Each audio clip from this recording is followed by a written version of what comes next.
पे चल के मरूं, जहां सात्विक व्रति भी है, मरना है ये तो पक्का ही है, जिंदा तो कोई रहेगा नहीं। तो भगत सिंह का रास्ता क्या बुरा, ऊधम सिंह का रास्ता क्या बुरा, चंद्रशेखर का रास्ता क्या बुरा, कुछ करके मरो ना। मरेंगे ये सब भी, साधु संत पाखंडी, राम की कथा सुनाते सुनाते हार्ट अटैक आएगा, मरेंगे वो भी। डायबिटीज सबको हो रखी है, मैंने देखा है नजदीक से जाके, सब इंसुलिन लगाते हैं, खाते हैं गोलियां, अपनी डायबिटीज नहीं मिटा पाते, दूसरों को उपदेश देते फिरते।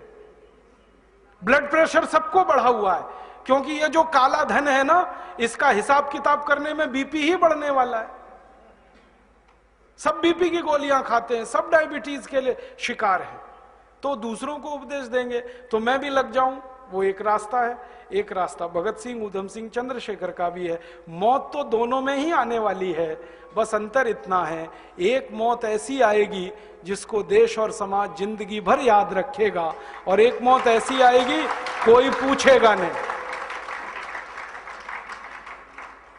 तो हमने तो चुन लिया है दूसरा रास्ता, भगत सिंह वाला, ऊधम सिंह वाला, और तय कर लिया है कि जैसे भगत सिंह, ऊधम सिंह, चंद्रशेखर ने गोरे अंग्रेजों को भगाया, वैसे ही हम आज के इन काले अंग्रेजों को मार भगाएंगे इस देश में। और करना क्या है? करना तो एक ही काम है, इस लूट के तंत्र को बदलना है जो अंग्रेजों ने कायम किया और आज तक चला आ रहा है। और ये तंत्र जब तक हम बदलेंगे नहीं, एक भी गरीबी, भुखमरी, बेकारी की समस्या का समाधान होगा नहीं। तो अब हमने क्या करना है, हमारे सपने क्या हैं इस भारत के बारे में? अब मैं व्याख्यान के अंतिम भाग में हूं। क्या सपने हैं? पहला सपना है गरीबी, बेरोजगारी दोनों खत्म हो इस देश से, क्योंकि ये मेरे अकेले का सपना नहीं है, भगत सिंह का भी यही था, चंद्रशेखर का यही था, सुभाष चंद्र बोस का यही था। इन सारे क्रांतिकारियों ने जब लड़ाई लड़ी है ना, तो अपने अपने समय में बहुत सारे लेख लिखे हैं, भाषण दिए। उन भाषणों को मैं इकट्ठा कर रहा हूं आजकल, लेखों को इकट्ठा कर रहा हूं। कोई भी क्रांतिवीर ऐसा नहीं है जो ये ना कहे कि अंग्रेजों को भगाना आखिरी उद्देश्य है। वो कहते हैं अंग्रेजों को भगाना तो पहला उद्देश्य है, आखिरी उद्देश्य है भारत की गरीबी मिटानी है, भुखमरी मिटानी है, बेरोजगारी मिटानी है, भारत में समृद्धि लानी है।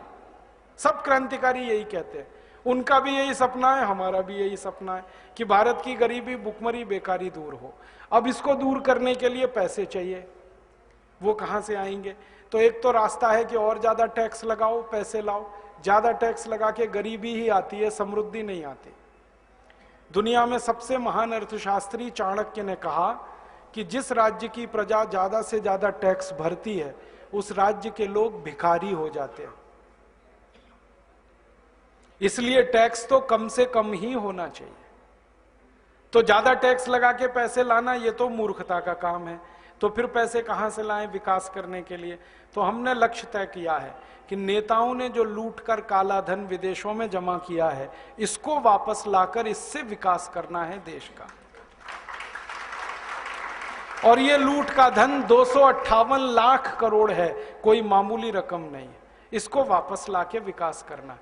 आप बोलेंगे ये कैसे आएगा? इसको वापस लाने के 4 रास्ते हैं। पहला रास्ता है कि जिन विदेशी बैंकों में ये धन जमा है, उन बैंकों में ये धन निजी संपत्ति के रूप में जमा है।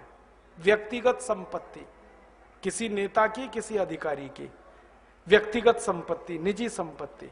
अगर हम इस धन को राष्ट्र की संपत्ति घोषित करा सकें, तो ये धन किसी भी बैंक में जमा नहीं हो सकता, ये वापस आएगा भारत में।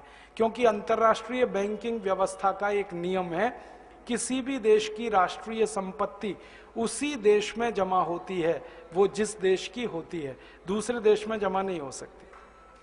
तो अब तक जो जमा है वो निजी संपत्ति है, हम इसको राष्ट्र की संपत्ति बना दें तो ये वापस आएगा। आप बोलेंगे ये कौन करेगा? इस काम को करने के लिए 2 संस्थाएं हमारे पास हैं। एक का नाम है सुप्रीम कोर्ट और एक का नाम है संसद।